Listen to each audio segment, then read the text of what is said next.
Hi and welcome back to the Ruby Tuesday. My name is Ruben and this is my review for Netflix's original movie, Nobody Sleeps in the Woods Tonight. A group of technology-dependent teenagers go to offline camp. Hiking in the woods without access to smartphones will not end this adventure though, as they have to fight for their life with something they may not even have dreamed of in their darkest corners of the internet.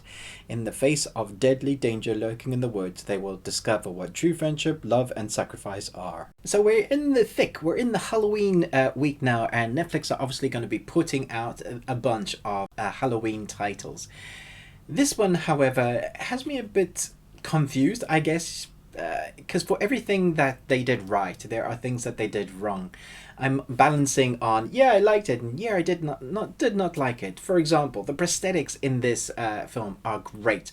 When you see gore, and it's like body horror gore, when you see it, it's done so well. The like dismemberment of bodies, they look great. And then there was a moment where a head rolled, and it didn't look like a real head at all. It just looked like a fake mannequin head, which took me by surprise because the rest of it has been great. Then there are character choices or just things that are directed for our actors to do that just seem unbelievable. So for the most part, you get believable things like a mobile phone dying out of power, or just losing its power in the moment you need to use it. But then that person trying to use the mobile phone while they had a minute of time didn't know that they didn't need to use a thumbprint to unlock it, that when it comes to emergency services, you can dial emergency services without unlocking the phone. There are things like that were like, yeah, this is great, that's totally believable, and yeah, this is not great. And then there's the cinematography, which looks fantastic. It's a good looking film, like it's filmed well.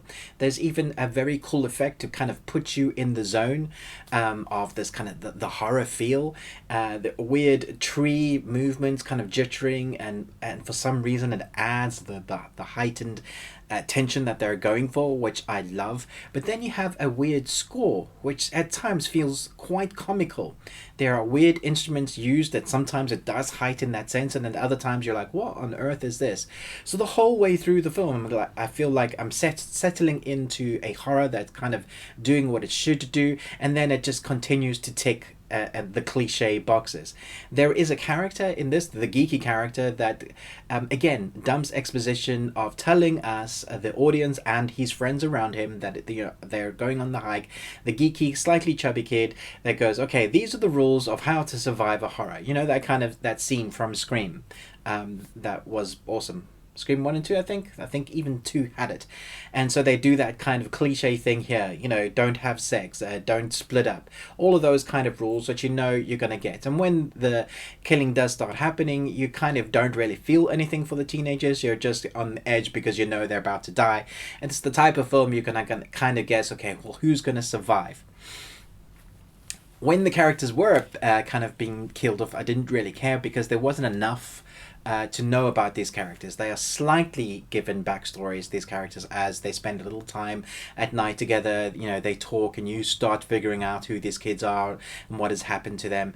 But it's not until like really last 10-15 minutes that I really gave a poop at all about the protagonists that were alive. And even then I was like, I hope this film ends soon. This is quite long for this type of teen flick. It's definitely not doing anything new. But like I've said before, it doesn't need to do anything new. If it's entertaining, it's entertaining. And then there are definitely entertaining moments in this, but there are definitely moments that are going to make your eyes roll in the back of your head and you're like, I saw that coming. The one really positive part of this is where the film starts going down the horror tropes road. You think it's going to be all one thing, and that would have been fine. It would have been an okay film still, but then it does something different that I wasn't quite expecting or didn't quite see.